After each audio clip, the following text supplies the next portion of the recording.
제주 빌라델비아 교회입니다. 마태복음 강의 145번째 시간입니다. 우리가 지난 시간에 마태복음 11장 15절부터 19절까지를 살펴보았었는데요. 좀 부족한 부분이 있는 것 같아가지고 부연 설명으로 예수가 구약에 예언된 메시아다, 그 세 번째 시간으로 함께 살펴보도록 하겠습니다. 16절입니다. Your people are like children sitting in the market and shouting to each other. 이 세대를 어디에 비유할까? 들을 귀 있는 자들은 들어라. 너희는 마치 그 시장에 앉아 있는 어린아이들과도 같다. 그 시장에 앉아서 어린아이들이 서로를 향해서 외치는데, 소리를 지르는데, We played the flute, but you would not dance. 그 이제 시장에 앉아 있는 아이들 중에 어떤 아이들이 피리를 불었어요.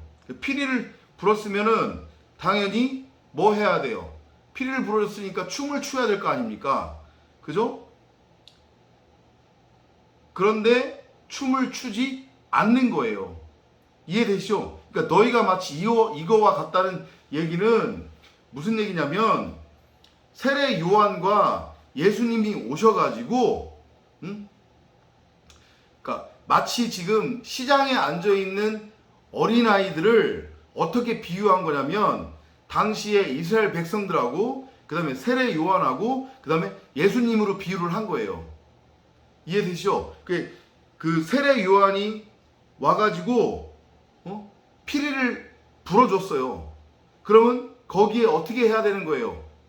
맞장구를 쳐서 춤을 춰야 될 거 아니에요. 이해되시죠? 지난 시간에도 잠깐 설명을 드렸지만, 세례 요한이 와서 먼저 오실 메시아 그리스도를 예비하기 위해서 천국 복음을 전했잖아요. 회개하라, 천국이 가까이 왔다. 그죠? 그리고 회개하지 않는 것에 대해서 안타까워했잖아요, 세례 요한이. 그래서 끊임없이 외쳤잖아요.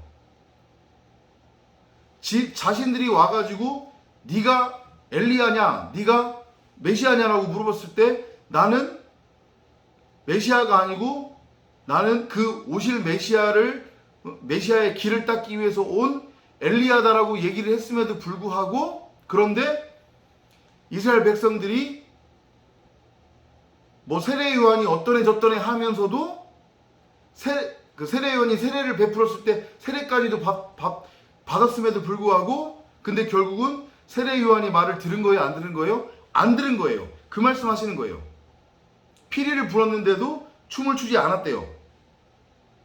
We sang a funeral song, but you would not mourn. 그리고 또 우리가 곡을 했는데도 너희는 울지 않았다. 마찬가지인 거예요. 그 세례 요한의 행위, 그리고 예수님의 그 복음 전함의 행위를 마치 애곡을 하는 걸로 지금 비유를 한 거예요. 그러면 누가 곡을 하면 당연히 옆에서는 뭐를 해줘야 되는 거예요? 슬퍼해야 되는 거잖아요. 근데 세례 요한이나 예수님의 행위를 지금 곡을 하는 걸로 비유를 하면서, 그렇게 곡을 했는데도 불구하고 너희는 슬퍼하지 않았다. 이렇게 지금 비유를 하시는 거예요. 그러니까 결국은 세례 요한도 너희들은 오실 메시아의 길을 닦기 위해서 먼저 온 엘리야로 너희들은 인정하거나 믿지 않았고, 이미 구약 성경에 모든 것이 다 예언되어 있는데, 그리고 그 뒤를 따라서 온 나도 너희들은 메시아로 믿거나 인정하지 않은 거다. 그러면서 뭐라고 했대요? John the Baptist did not go around eating and drinking, and you said that man has a demon in him. 요한이 와가지고 그렇게 천국 복음을 전하면서 안타까운 심정에 마시지도 않고 먹지도 않았어요. 금식을 했단 말이죠. 그죠? 물론 이제 그의 금식의 의미는 영적인 의미까지도 포함한다고 제가 말씀을 드렸습니다. 지난 동영상에서. 그죠?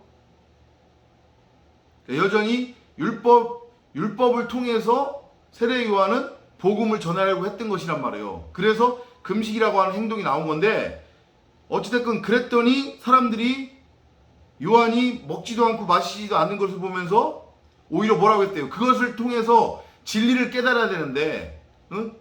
예수가 오실 메시아라는 것을 깨달아야 되는데, 오히려 그런 모습을 보면서 뭐라고 했대요? 그는 귀신이 들렸다. 그러니까 마찬가지로 피리를 불어줬는데 춤을 추지 않은 것이고, 곡을 했는데 슬퍼하지 않은 거나 같다는 거예요. 그리고 But the Son of Man goes around eating and drinking and you say. 그리고 이제는 인자가 와서, 예수님은 근데 반면에 와가지고 어떻게 해요? 세례 요한은 뭐라고 외치고 다녔어요? 회개하라, 천국이 가까웠다. 머리에 죄를 뒤집어 쓰고 너희들이 회개를 해야 된다. 옷 두 벌 있는 자는 만족하고 족하고 어쩌고 저쩌고 세례 요한이 그렇게 외치고 다녔잖아요. 근데 그럴 때는 그런 세례 요한한테 저 귀신 들린 자요 그러더니, 이제는 반대로 인자 곧 그리스도가 와서, 예수님이 와서 세리와 죄인이 의미하는 게 뭐라고 했어요? 선악이라고 하는 율법에 매여 있는데, 자신들이 선과 악이라고 하는 율법에 매여 있는 사실을, 자신들이 죽었다고 하는 것을, 병들었다고 하는 것을 알고 깨달은 자, 그래서 나한테 무엇이 있어야 되는지를 알고 깨달은 자, 심령이 가난한 자, 푸토쿠스 한 자들을 모형으로 그리고 있는 게 세리와 죄인이라고 그랬잖아요. 그죠? 나는 결코 율법 아래에서는 하나님이 될 수 없구나, 내가 율법으로는 하나님의 나라에 들어갈 수 없구나라고 하는 것을 알고 깨달은 자들, 그들을 위해서 왔다고 했으니까 그들은 신랑이 있는 동안에는 금식할 필요가 없단 말이에요. 신랑이 있는 동안에는 먹고 마셔야 돼요. 왜냐하면 그건 곧 혼인잔치, 천국잔치의 모형으로 그려지고 있는 거니까, 예수님이 그걸 보여주신 거기 때문에 먹고 마셔야 된단 말이에요. 그래서 와서 세리들과 죄인들과 창녀들과 먹고 마신 건데, 그거를 보면서는 오히려 바리새인들이, 이스라엘 백성들이 뭐라고 그랬어요? 저 먹기를 탐하는 자요, 포도주를 즐기는 자요, 또 이렇게 비난했다는 거예요. That man eats and drinks too much. He is even a friend of tax collectors and sinners. 거기에 대해서 지금 주님이 뭐라고 하시냐면, Yet wisdom is shown to be right by what it does. 지혜는 그것이 한 일로 그 옳음이 증명된다. 한 일로 그 옳음이 증명된다고 하는 거. 지난 시간에 제가 뭐라고 설명드렸냐면, 예수님의 그러한 행위가 그게 결국 사랑이라고 했죠. 진리를 전하는 거, 복음을 전하는 거. 그죠? 천국잔치의 주인공으로, 혼인잔치의 주인공으로 마땅히 초대될 자들을 초대를 해서 그들과 먹고 마시는 것. 그게 선한 행위라고 그랬어요. 그게 구제고 그게 사랑이니까. 그게 믿음의 행함이니까. 그래서 예수님은 그대로 행하신 거란 말이에요. 그죠? 그런 의미에서 그것의 옳음이 증명되는 거예요. 또 다른 한편으로는 바리새인들은 그것을 뭐라고 보는 거예요? 악하다라고 보는 거예요. 그죠? 그런데 예수님의 그런 행위를 보고, 아, 그렇지, 그것이 의미하는 것이 무엇인지를 알고 깨달아서 저게 옳은 거지, 저분이 바로 메시아지, 저분의 행위가 옳은 것이지 라고 말하는 자들이 있었다는 거예요. 그들이 누구였어요? 창녀와 세리와 죄인들이었다는 거예요. 그러면 그들도 마찬가지로 예수님과 더불어서 뭐 하는 거라는 거예요? 오른손의 아들, 선한 자들이다. 그 선함이 증명되었다. 이런 의미로 여러분들이 이해를 하시면 되겠습니다.